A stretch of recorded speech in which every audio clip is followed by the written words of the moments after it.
Hello guys, പുതിയവിടേക്ക് എല്ലാവർക്കും സ്വാഗതം. So guys, we are back to the farm. And ഇന്നത്തെ പരിപാടികൾ നമുക്ക് കുറച്ച് പരിപാടികളുണ്ട് ഗൈസ്.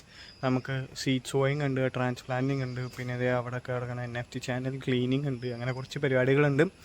സോ എന്തായാലും അതൊക്കെ ചെയ്യട്ടെ. അപ്പോഴത്തേക്കും നമ്മൾ ഇന്ന് വരുന്ന വലിയൊരു സംഭവം ഉണ്ടായി. ആ ക്ലിപ്പ് നിങ്ങൾ കണ്ടിട്ടോ. അപ്പോഴത്തേക്കും ഞാൻ ഇവിടുത്തെ പണികൾ ചെയ്യട്ടെ ഗൈസ്. ഇന്നതേ നമുക്ക് വരുമ്പോൾ ഫ്രണ്ടിൽ VIP സെക്യൂരിറ്റിക്ക് വേണ്ടി പോലീസ് വരുന്നുണ്ട് ഗൈസ്. നമ്മൾ VIP ആയി ഗൈസ്.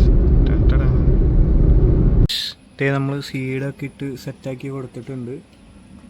സോ ഒരു 2 ട്രേ നമ്മൾ സെറ്റാക്കിയിട്ടുണ്ട്. ഇനിയിപ്പോൾ നമ്മുടെ അടുത്ത പരിപാടി NFT ക്ലീനിങ് ആണ്. NFT ക്ലീനിങ്ങിന് ശേഷം വേണം നമുക്ക് ഇവർക്കൊക്കെ ന്യൂട്രിയൻസ് കൊടുക്കാൻ. സോ എന്തായാലും NFT ക്ലീൻ ചെയ്യാൻ പോട്ടെ ഗൈസ്. അപ്പോൾ അതേ നമ്മൾ NFT ചാനൽസ് കഴുകി കഴിഞ്ഞിട്ടുണ്ട്. ഇനി ഇതൊക്കെ മൂടി വെച്ചിട്ട് നമുക്ക് ട്രാൻസ്പ്ലാന്റ് ചെയ്യാം. സോ നമുക്ക് കുറച്ചധികം സാധനങ്ങൾ അവിടെ ട്രാൻസ്പ്ലാന്റ് ചെയ്യാനായിട്ട് വെയിറ്റ് ചെയ്തിരിക്കുന്നുണ്ട്. സോ അവരെ എന്തായാലും നമുക്ക് NFT ചാനലിലേക്ക് സെറ്റ് ചെയ്ത് കൊടുക്കാം ഗൈസ്. അപ്പോൾ നമ്മൾ ട്രാൻസ്പ്ലാന്റ് ചെയ്ത് കഴിഞ്ഞു. പണ്ടാറം വിശന്നിട്ട് വെള്ളം ഗൈസ്. നമ്മൾ ഇന്നലെ പരിപാടി കഴിഞ്ഞ് വന്നപ്പോൾ ലേറ്റായി. പിന്നെ ജാക്സന് ഓണ വെക്കേഷൻ തുടങ്ങിയതുകൊണ്ട് മമ്മിയുടെ അടുത്ത് ഞാൻ പറഞ്ഞ് രാവിലെ നേരത്തെ എഴുന്നേൽക്കേണ്ട ലേറ്റ് ആയിട്ട് മതി. അതാണ് ഞാൻ എഴുന്നേൽക്കുന്ന സമയത്ത് മമ്മി എഴുന്നേറ്റുള്ളൂ. സോ മമ്മി ഫുഡൊന്നും ഉണ്ടാക്കിയിട്ടുണ്ടായിരുന്നില്ല. അതാണ് നമ്മളിന്ന് ഫുഡ് കൊണ്ടുവന്നില്ല. സോ ഗൈസ്, ഇപ്പോൾ സമയം ആണോ 4:15 വരെ നമ്മൾ പണിതു. ഇനിയിപ്പോൾ പോണ വഴി എന്തെങ്കിലും ഫുഡ് അടിക്കാം. സോ ഫുഡ് അടിക്കാനുള്ള വിശപ്പ് കാരണം ട്രാൻസ്പ്ലാന്റ് ചെയ്തത് കാണിക്കാനായിട്ടുള്ള ക്ലിപ്പ് എടുക്കാൻ മറന്നുപോയി ഗൈസ്. സോ എന്തായാലും പോയി ഫുഡ് അടിക്കട്ടെ ഗൈസ്. അപ്പോൾ നമ്മളൊരു ഏഴ് കടയിലാണ് ഫുഡ് അടിക്കാൻ വന്നേക്കണേ. നമ്മൾ ഫുഡ് അടിക്കാൻ കയറിയിരിക്കുകയാണ്. സോ വാട്ടർ കൊണ്ടാട്ടം മന്തി പറഞ്ഞിരിക്കുകയാണ്. അപ്പോൾ നമ്മുടെ കൊണ്ടാട്ടം മന്തി വന്നിരിക്കുകയാണ് ഗൈസ്. സോ കാണാനായിട്ട് ഒരു രക്ഷയില്ല, സീനായിട്ടല്ലേ, അടിപൊളിയായിട്ടിരിക്കുന്നുണ്ട്. സോ എന്തായാലും കഴിച്ചോട്ടെ ഗൈസ്. നമുക്ക് കൊണ്ടാട്ടം മന്തി ടേസ്റ്റ് ചെയ്ത് നോക്കാം. സോ ഇതൊന്നൊരു പണ്ടാറ് ഭയങ്കര ചൂട് ഗൈസ്.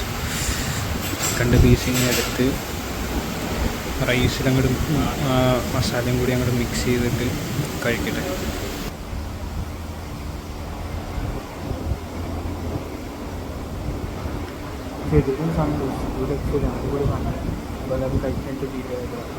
ഗൈസ്, നമ്മളങ്ങനെ തിരിച്ച് വീട്ടിലെത്തിയിട്ടുണ്ട്. സോ ഫുഡിനെ കുറിച്ച് പറയുകയാണെങ്കിൽ ഗൈസ്, ഒരു വെറൈറ്റി അൽഫാം മന്തിയായിരുന്നു ഗൈസ്. എന്ന് വെച്ച് കഴിഞ്ഞാൽ കൊണ്ടാട്ടം മന്തി സീൻ സാധനമായിരുന്നു കേട്ടോ. നല്ല അടിപൊളി ടേസ്റ്റും കാര്യങ്ങളൊക്കെ അതിൻ്റെ ഒരു വെറൈറ്റി അടിപൊളി ടേസ്റ്റ്. എന്ന് വെച്ച് കഴിഞ്ഞാൽ നമ്മുടെ ചില സ്ഥലങ്ങളിൽ കിട്ടുന്ന ഒരു ചില്ലി ചിക്കൻ, ഡ്രാഗൺ ചിക്കൻ്റെ ഒക്കെ ഒരു മിക്സ് ആയിട്ടുള്ളൊരു ഫ്ലേവർ അൽഫാമിലേക്ക് ഇഞ്ചക്ട് ചെയ്ത് കഴിഞ്ഞാൽ എങ്ങനെ ഉണ്ടാവും, അതും പിന്നെ മന്തി റൈസും.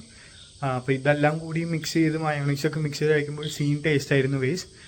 സോ അടിപൊളിയാണ്. നിങ്ങൾ പാലക്കാട് ടു പാലിയേക്കര ടോൾ ആ ഭാഗത്തേക്ക് പോകുമ്പോൾ നടത്തറ സിഗ്നൽ കഴിഞ്ഞിട്ട് ലെഫ്റ്റ് സൈഡിലായിട്ട് ഒരു കാണേണ്ട കടയാണ്. കടയുടെ പേര് ഞാൻ മറന്നുപോയി ഗൈസ്. ഇവിടെ ഡിസ്പ്ലേ ചെയ്ത് കാണിക്കാം. സോ താല്പര്യമുണ്ടെങ്കിൽ കയറി നോക്കാൻ പറ്റുന്നതാണ്. സോ കൊണ്ടാട്ടം മന്തി ഗൈസ്, അടിപൊളി സംഭവമായിരുന്നു.